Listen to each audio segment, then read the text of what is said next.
Assalamu alaikum, dear students of class 8th. I'm your host teacher Mohammad Shafiq Bhatt. Welcome to all of you. Today we will do the question number 4 and question number 5. So start with the question number 4. Question number 4. Why is water the most precious natural resource? Answer: water is the most precious natural resource because it saves our lives in many ways, such as we drink it because we cannot live without it. It helps in the economy, development, livelihood, and mainly it keeps us clean from dust and dirt. It is used to generate electricity. In other words, it brightens up our dark rooms. It is used for agriculture so that we can get 2-time meals. It's really a precious natural resource. तो जो हमारा question number 4 है, इसमें हमसे क्या पूछा जा रहा है कि जो पानी है इसको हम क्यों एक कीमती कुदरती वसीला कहते हैं। इसकी वजह यह है कि हम पानी पीते हैं, और क्यों पीते हैं? क्योंकि हम पानी के बगैर जिंदा नहीं रह सकते। इसी तरह से हमारी माशियत, हमारी डेवलपमेंट या जो भी हमारा रोज़मर्रा ज़िंदगी के जो भी काम होते हैं वो पानी के बगैर नहीं हो सकते। इसी तरह से हम नहाते हैं ताकि हम गंदगी से बच जाएं और हम साफ रह सकें। इसी तरह से जो ये पानी है ये इलेक्ट्रिसिटी को जनरेट करता है, यानी बिजली पैदा करता है, जिसकी वजह से हमारे घरों में रोशनी होती है। इसी तरह से हमारे एग्रीकल्चर में जो है, जब हम अपने एग्रीकल्चरल फील्ड्स को इरिगेट करते हैं, आबपाशी करते हैं, तब जाके हमें 2 वक्त की रोटी मैसर होती है। वाकई में ये जो पानी है एक कीमती कुदरती वसीला है। तो इसके बाद हमारा क्वेश्चन नंबर 5 आता है, तो हम क्वेश्चन नंबर 5 को पहले समझेंगे और फिर इसका आंसर देंगे।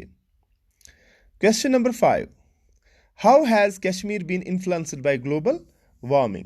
जो हमने पढ़ा है, how has Kashmir been influenced by global warming, जो ग्लोबल वार्मिंग है किस तरह से इसका असर हमारे कश्मीर वैली पे पड़ा है, तो उसका आंसर हमें देना है। So let's start. Kashmir has been badly influenced by global warming. Since the last 2 decades, many changes have been seen and witnessed in the Kashmir Valley.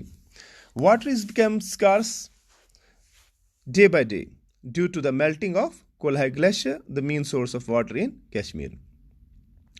The climate has totally been changed. It is difficult to distinguish between spring, summer, and winter.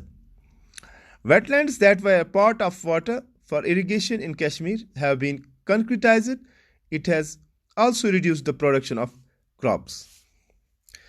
तो जो हमारा कश्मीर है इस पे जो global warming का असर पड़ा है, बहुत बुरा असर पड़ा हुआ है।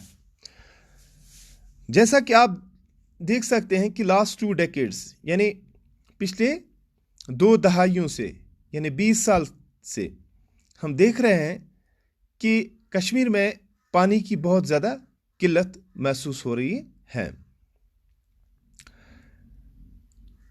तो इसकी वजह क्या है? जो हमारा मेन सोर्स पानी का है कश्मीर का, कोल्हाई ग्लेशियर, वो 18% ख़त्म हो चुका है, मेल्ट हो चुका है।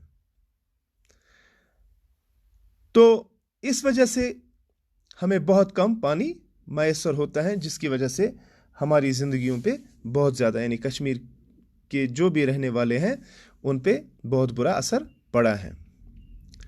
तो इसी तरह से जो क्लाइमेट है हमारा, वो भी पूरी तरह से तब्दील हो चुका है, चेंज हो चुका है। आजकल हम फर्क नहीं कर सकते हैं कौन सा मौसम, जैसे हमारे ये 4 मौसम है, spring, summer, autumn and winter. तो ये 4 मौसम जो है, इनकी एक अहमियत हुआ करती थी अलग अलग तरह से, लेकिन अब हम डिस्टिंग्विश ही नहीं कर सकते, यानी हम फर्क ही महसूस नहीं कर पा रहे हैं कि किस मौसम को क्या कहें। तो ये असर पड़ा है ग्लोबल वार्मिंग की वजह से। इसी तरह से हमारे जो वेटलैंड्स थे, जिनसे हमें पानी मिलता था अपने एग्रीकल्चरल फील्ड्स के लिए, तो उनको कंक्रीटाइज किया गया है। उन पे कुछ मफाद परस्त लोगों ने कब्जा जमाया और फिर उनके ऊपर घर बनाए हैं, बिल्डिंगें बनाई हुई हैं, जिसकी वजह से हमारी जो क्रॉप प्रोडक्शन हुआ करती थी, बहुत हुआ करती थी, लेकिन अब धीरे धीरे वो क्रॉप प्रोडक्शन जो है बहुत कम हो चुकी है। तो आज के लिए ये 2 क्वेश्चंस आप याद रखिए। कल हम क्वेश्चन नंबर 6 करेंगे। तो तब तक के लिए दीजिए इजाजत। अल्लाह हाफिज, अल्लाह निगहबान।